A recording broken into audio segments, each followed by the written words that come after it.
Thank you so much, Aaron, for being here today. We are so excited. I'm Camille Messer, and I am the Government Relations Fellow at the Council for Christian Colleges and Universities. And I'm really excited to have this conversation today. So thanks for being here. Thanks so much for having me. It's great to be here.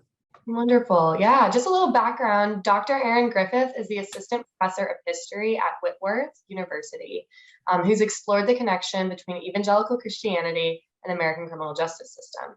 Aaron has written articles for and been quoted in Christianity Today, The Washington Post, Desert News, The Atlantic, and other notable publications. His first book, God's Law and Order, The Politics of Punishment in Evangelical America, was released by Harvard University Press in November of 2020. With it, he hopes to address the overlap between evangelicalism and mass incarceration in the United States. His book examines the controversial issue of the prison system by exploring the evangelical engagement with the prison system in the late 20th and early 21st centuries. He hopes that those who encounter his work will realize that the criminal justice system is still in great need of Christ's love and justice. So without further ado, I just want to go ahead and get into it. What inspired you to write God's Law and Order? And can you talk a little bit about what spiked your personal and intellectual interest in the topic? Yeah, I got into this project like many academics because I had to write a dissertation. So when I was in graduate school doing my doctoral studies at Duke Divinity School, I was thinking about the best project to explore in terms of American religious history, because that was the field I was in. And I was reading during my doctoral studies and in my coursework all these wonderful books on the history of American religion, and especially the influence of American evangelicals in politics, culture, focused on issues like pro-life causes or economics or anti-communist efforts. And those were all like very interesting and fascinating works to me. And I was beginning to feel like, all right, so what's my contribution here? Like, how can I explore American evangelicals in some new way? And then I took a course actually with a New Testament professor at Duke on prisons and prison ministry. And in that course, it was really my first like academic introduction to issues of criminal justice. I certainly was aware sort of generally with some of the problems in the justice system, but it was through that course with Douglas Campbell that we started reading books about the history of prisons in the United States, the problems of the prison system. And I started to think, I wonder what books like Michelle Alexander's The New Jim Crow, for example. And I started to think, I wonder what these two bodies of literature, these two topics, the study of American evangelicals and the study of criminal justice, like how they intersect and what they have to do with one another. What were evangelicals up to in the 20th century as prisons were beginning to expand and grow? And that was sort of the beginning of the academic intellectual project, was just to figure out what these two worlds had to do with one another. But there was a personal side to it as well. I have long known people who have been incarcerated, who are Christians and who have narrated their own experiences of incarceration with reference to their faith, sometimes dramatically so. And then when I was in divinity school, I started volunteering in a prison ministry, actually volunteering in a prison ministry and then visiting a local county jail with the church that I was working with. And it was there in the work of prison ministry, in meeting volunteers, fellow Christians who were doing this work, and in building relationships with incarcerated people, that I saw just, I think, the need for Christians and for myself even to reflect historically about prisons and to think about, as we do this work, as we do go into prisons, as we believe as Christians Jesus calls us to do, how have Christians failed in the past? Where have we succeeded? What problems are there that we need to be aware of? What ways are we complicit sometimes in some of the prison system's most grievous problems? And so for me, it became a personal project as well, where I was simply like wanting to write a dissertation and then a book that was going to be helpful for people like me, people who are going into prisons, wanting to do prison ministry, and wanting to think about what it was that we were up to. Yeah, thank you. So kind of talking about your study of the history of evangelicals, how have evangelicals both like positively and negatively shaped the system of incarceration? What's their explicit and implicit legacy? Yeah, so this is a story that's much bigger than my book, and my book is kind of long, but as many people have commented to me, but this is a topic that's been explored by scholars of prisons and religion into the 18th and 19th centuries. Scholars like Jennifer Graber, who have written books on evangelical influence or Christian influence more generally in the first days of American prisons in the late 18th, early 19th century. I mean, the construction of the prison itself as a site for penitent sinners, the penitentiary, is one that evinces a lot of religious influence. Evangelicals have been very invested in making sure that prisons are, in theory, places where offenders can go and think about what they've done, think about offenses they've committed, and seek out forgiveness from God and possibly better themselves. That's at least in theory what was supposed to be happening. My work, it certainly was something that from the get-go was problematic in numerous ways. My work in moving into the 20th century, though, focuses on basically three big movements of evangelical influence. The first is evangelical influence in law and order politics or anti-crime efforts. The second is evangelical influence in prison ministries, especially in the 1960s and 70s, evangelicals going into prisons and offering pastoral care to incarcerated people, evangelizing, spreading or sending out tracts and Bibles, this work of ministry in the prison context. And then finally, evangelicals have been at the forefront of many movements for criminal justice reform. I think that their legacy throughout all these is complicated. And there are no, in my book, I try to show how at every stage in these movements, evangelicals were trying to be true to their faith as they understood it, and they were trying to be true to the needs and problems of their time. So when they, saw rising crime rates in the 1960s, or when they saw people who had been experienced violent crime, they wanted to do something about it. At the same time, those who were trying to reform prisons or trying to reform the criminal justice system saw problems as well. So it's hard to paint it exactly in terms of positive and negative, but I will say the times when I've seen evangelicals buy into the more punitive and more problematic aspects of the justice system are when they have seen punishment as simply a retributive sensibility as a good, as something that in itself has to happen, that we need to set things right by making sure that these people pay. And that retributive sense, that desire to make sure that the quote bad guys get what's coming to them, has led evangelicals into some pretty problematic places, and has limited their ability to see the harms of what capital punishment can do.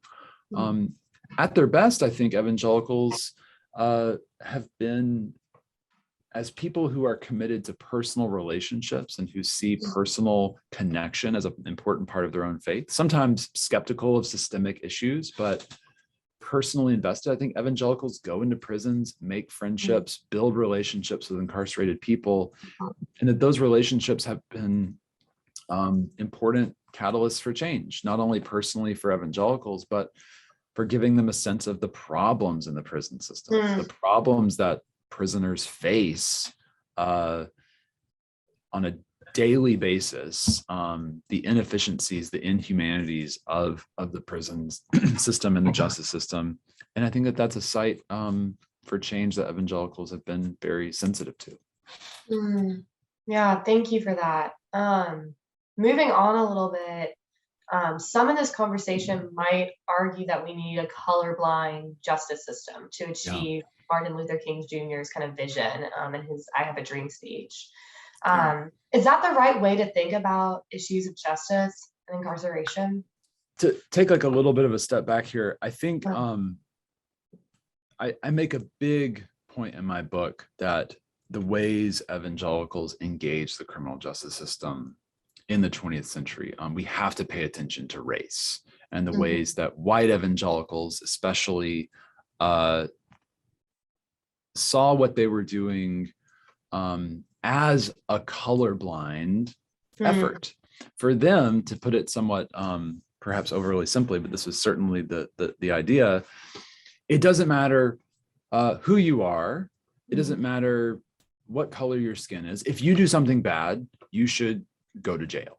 That would be the argument. And I think that in its framing was a colorblind argument. Now, what that did not take into account were the ways that the system itself was built upon racist legacies, whether that was in terms of segregation, whether that's in terms of over-policing of certain neighborhoods, which neighborhoods are the ones where police actually go, and in terms of how criminality has historically been defined and understood by many Americans, Christians included, with the assumptions for many white Christians that Black people in America are somehow more prone to criminality or somehow more, there's this specter of the predatory criminal there that I think for a lot of white Christians in the 20th century was something that politicians used quite effectively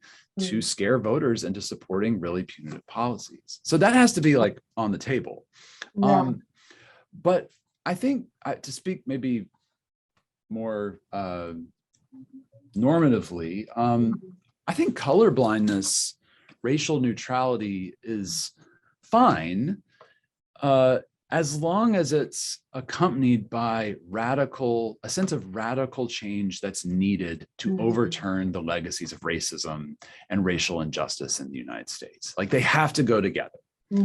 If you just have the former, then it simply just becomes a way to dismiss the historical legacies, the systemic, deeply entrenched problems that of racism in this country and its economic and its educational, it's just political associated problems. And I think this is like what colorblindness, as you mentioned, like Martin Luther King Jr.'s dream of a world where people are judged by the content of their character and not the color of their skin, as that's routinely a phrase that gets, or a reference that gets made even today. We have to go read the rest of that speech. King, in his I Have a Dream speech, talks about justice. He talks about poverty. He talks about lack of access to the voting booth. And crucially, King in that speech talks about police brutality. I think there's at least two mentions in that speech where he says like, police brutality is an issue in our country. It's an issue that the civil rights movement is facing. And I think if we are going to inherit and act on King's colorblind dream, we have to have that issue Mhm. in mind as well, that has to be a part of the conversation too. Also, so going further, you discuss in your book a perpetual perception throughout American history of increasing lawlessness being correlated with increasing secularism. Yeah. Is there a basis for such connection? And I guess here at the CCCU, we're wondering, how do Christians respond to that, if so? Yeah. So this was something throughout the book, readers can see just how law breaking and crime in the minds of many Christians, especially evangelicals, was a sign of growing secularism, of a godless society, of religion being pushed out of the public square and out of the hearts of Americans. And this comes in the book from the get-go. In chapter 1, I talk about how in like the 1920s and 30s, as Christians are looking at increased urbanization, as they're in their own churches are looking at problems of crime, they're trying to figure out how to narrate that theologically and like understand like what's happening when there's a burglary in my neighborhood or when there's a murder in my town. And for many Christians, it just becomes very convenient to say, well, this is what happens when we have a godless society, when we forget that not only the rules, the instructions of the Bible, but when we forget that God is running the world. And this is seen most in the book. I talk about an important trial that occurs in the 1920s of two guys named Leopold and Loeb. And they had famously murdered a young boy in Chicago and had gone on trial. And it was this very famous trial of the century kind of moment. And Leopold and Loeb were in the public eye, not only for the just grisly murder, but because they said they had committed this murder because they had been reading Friedrich Nietzsche, and they were totally convinced that there was no God and they did not have to be held accountable to any moral law. And Christians picked up on this. Christians are like, oh my goodness, like this is exactly what we've been talking about. And this is what will happen if we, one, stop arguing for the faith, and two, stop prosecuting and dropping the hammer on criminal behavior. And it's that latter moment, that latter move that was most interesting to me, is how then does the justice system, policing, prisons become then a way for Christians to understand the combating of secularism?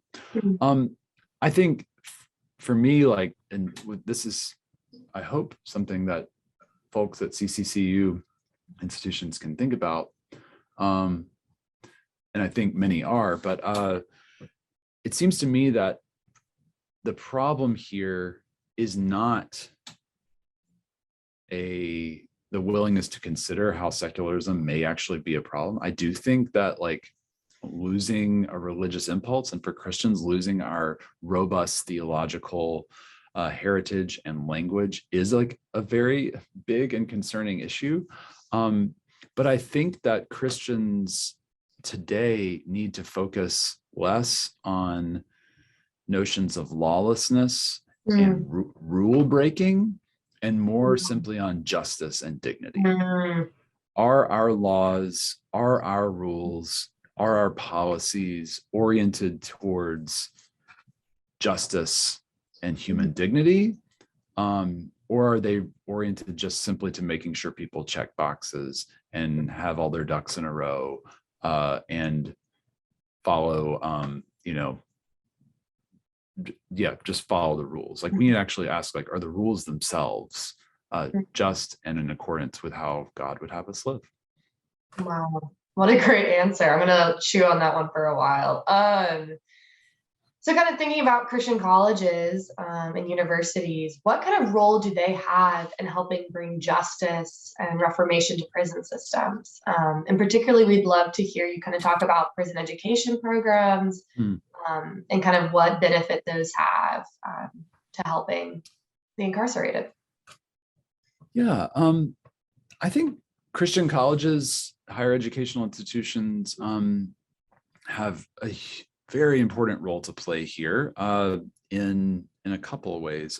First, just simply in the curriculum, in lesson plans, in subject matter that we are, as professors, like talking about these issues, not simply in a criminology or a criminal justice major, but throughout our consideration of politics, of philosophy, of theology, to realize how deeply embedded the prison system, policing are within our own society. And I think at the same time, how there are powerful theological, philosophical resources that Christians have to think about these issues that we need to consider.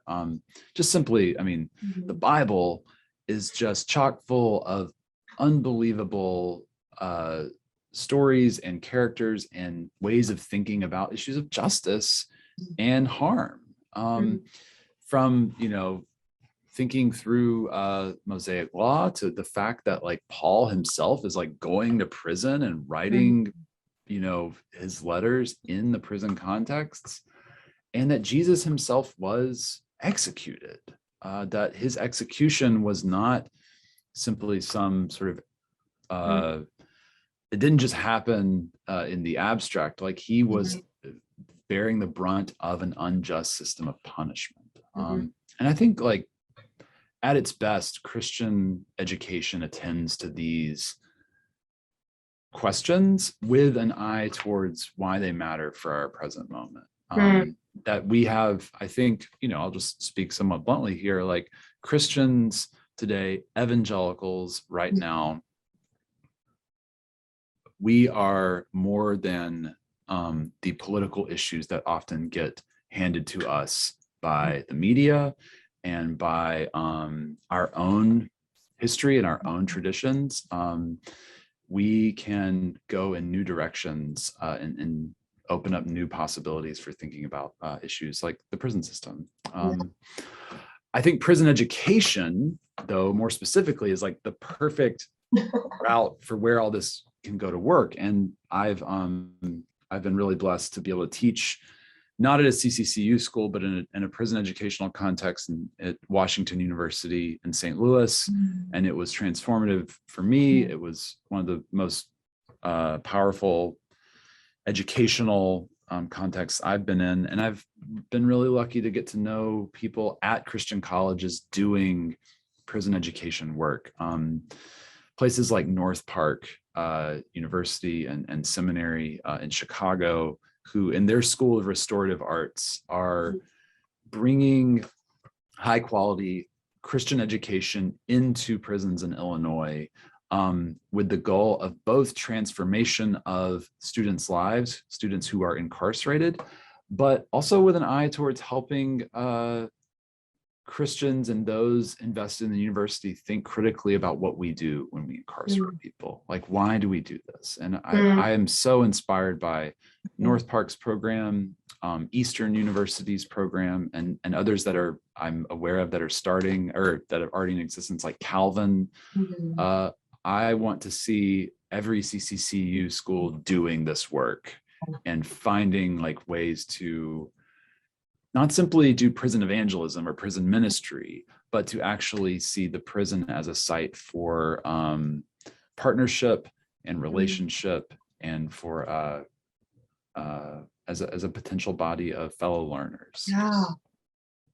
At Whitworth, how do you help your students in the classroom and out of the classroom kind of think about the complicated relationship between evangelicals and mass incarceration? And how do you think that kind of tension could be translated to other faculty, helping their students think through difficult things, such as like faith and science?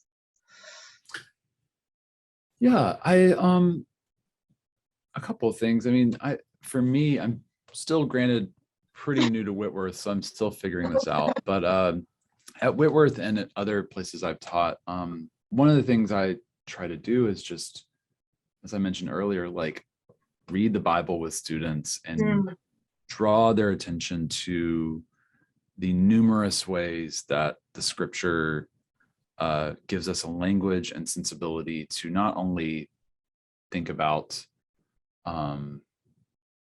issues of prisons, but about just our obligations to one another and our obligations to those who are victims and who have been wronged by systems of injustice. And I think when we read the Bible with that lens, with that in mind, we can come away transformed. And I certainly have been, and I want my students to see that, to see how that the experience of incarceration, experiences of punishment are not an add-on to the scripture, but are just so woven throughout, because God cares about people who have been incarcerated and are being punished. God cares about broken relationships and broken systems and wants us, I think, to engage with those issues ourselves. So that'd be the first thing is just I try to read the Bible well with students. The second thing is just to take students into the places where this is happening, meaning the prison. Like to actually, and this doesn't have to be a long sojourn, hundreds of miles away. There's a county jail in most American towns where people live. There is a system of criminal justice, and I think like helping students understand that that's there, that it's funded by our tax dollars, that whether we interface with it or not, it's doing something. And trying to whether it's through visits to a prison itself, whether it's through meeting with people who work in the justice system or activists that are trying to change it, that these conversations and questions are occurring, and Christians have to be aware of this. Like this, it's not something we can just say, well, that's these people's issue, or this is a concern for this brand of activists.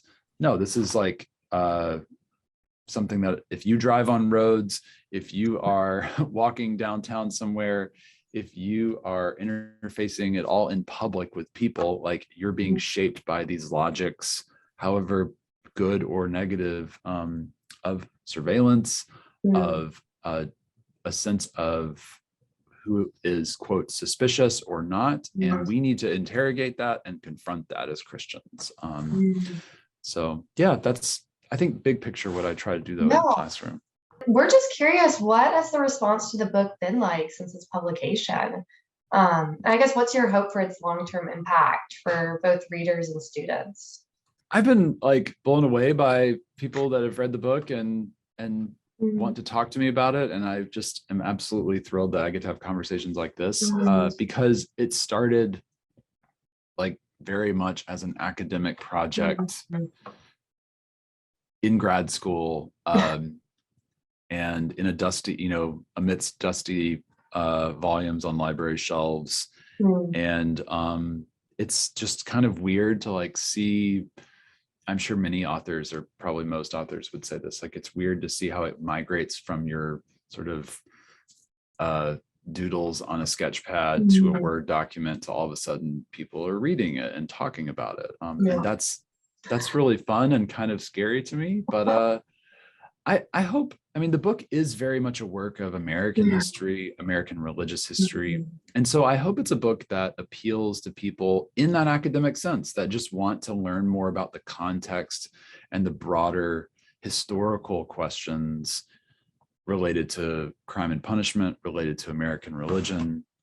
But from that, it's not a ministerial manual. It's not a how-to book. It's not even a work of theology, but I hope it's a book that through doing history sparks questions and insights for those who are interested in work in prisons, who are interested in thinking about faith and public life. And I said this in the introduction of the book, like, I hope that by attending to history, we can have a sense of our contingency, that we can realize that we have made something through humans, systems working themselves out. And that something has been very harmful, meaning the prison system with its disproportionate impacts on poor people, its disproportionate impact on people of color. But the thing I hope people also realize is that through that contingency, we realize that we can change it. It doesn't have to be this way. It doesn't have to be this way for Americans and for Christians. I think we can have a renewed sense of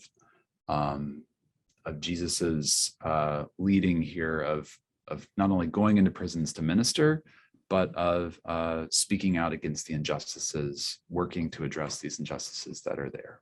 In 2020, in the 2020 presidential election, the U.S. had a choice between the self-proclaimed law and order president kind of versus the candidate who was a premier law and order politician in the 1980s and 1990s. Looking ahead to 2024, do you kind of see any appetite among the general American electorate for biblically based criminal justice reform?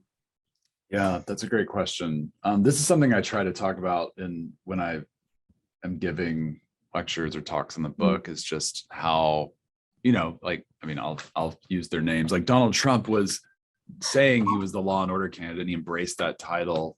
Biden as a presidential candidate this in 2020 was a little more reticent, but definitely was the law and order candidate for much of his career and embraced that, certainly that sentiment.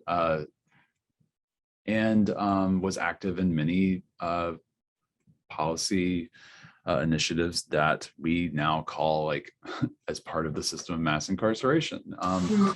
I think that this is like on the one hand, like this is just shows how deeply entrenched politically our problem is, that this is not simply reducible to a left or right, Republican, Democrat, issue. Like I think both parties, this is an issue of consensus, as I argue in the book. That's a big problem because it means that we are all, like, our political instincts, I think, are all, generally speaking, historically complicit here, except for I think that there is a robust tradition of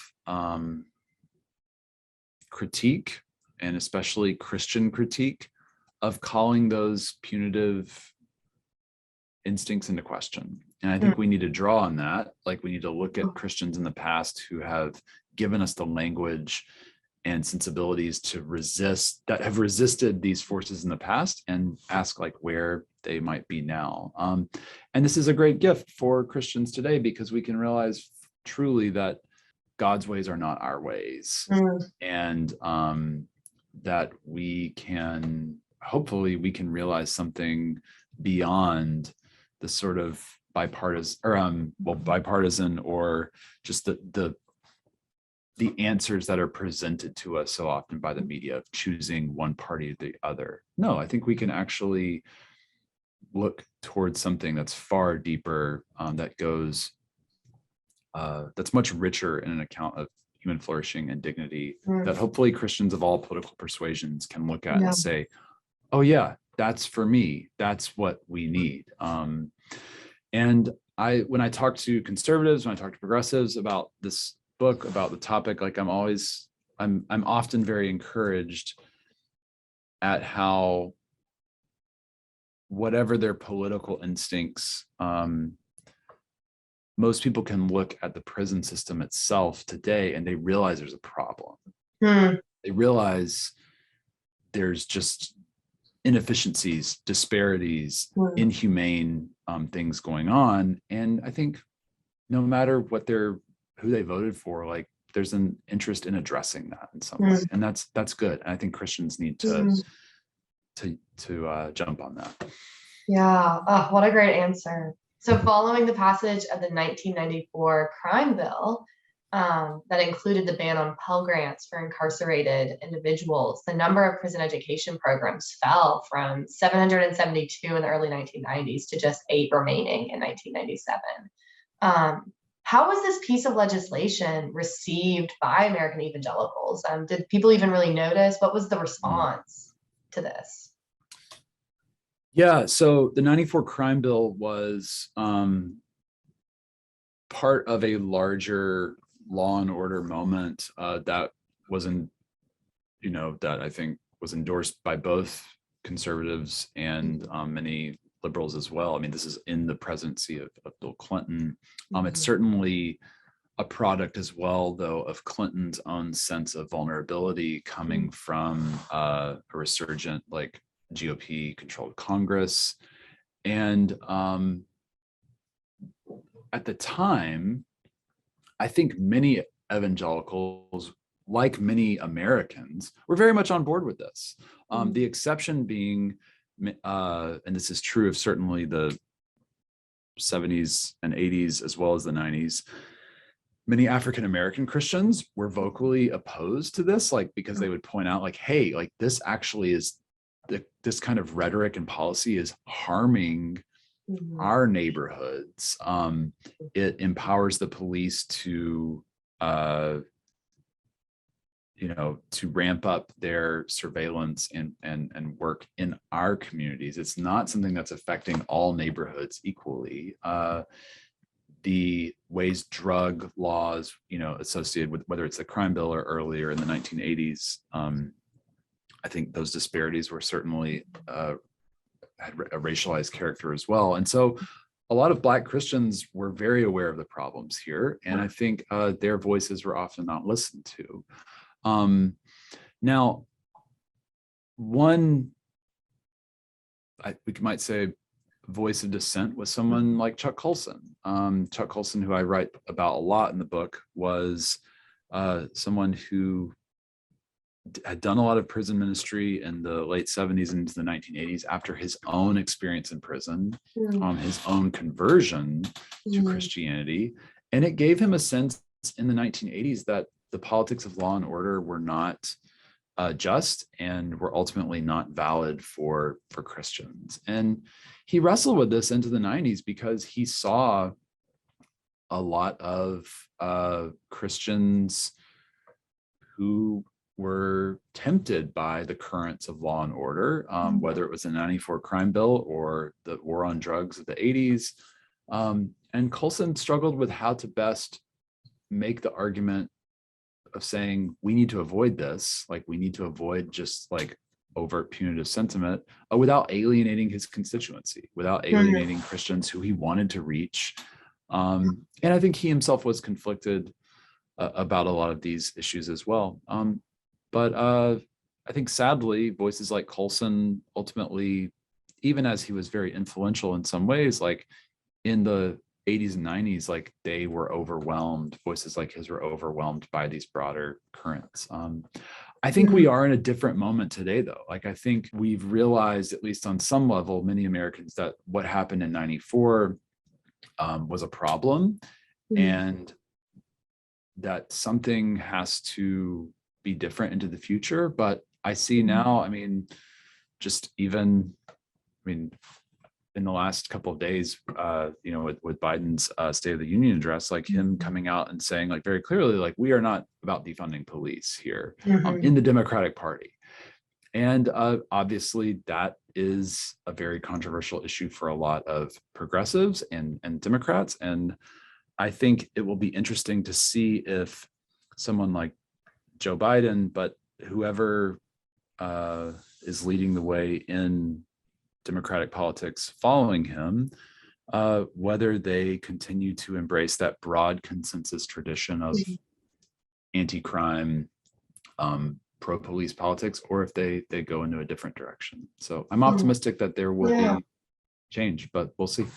Yeah. Well, thank you so much, Aaron. This was a joy and a delight. This world, this is so near and dear to my heart, and I'm so inspired by the work that people are continuing to do. And so it's just wonderful to speak with you. And I hope that my work, my book is just, if nothing else, just a gift and tribute to the work of professors, administrators, those who are doing teaching and just such important work at CCCU institutions. So thank you.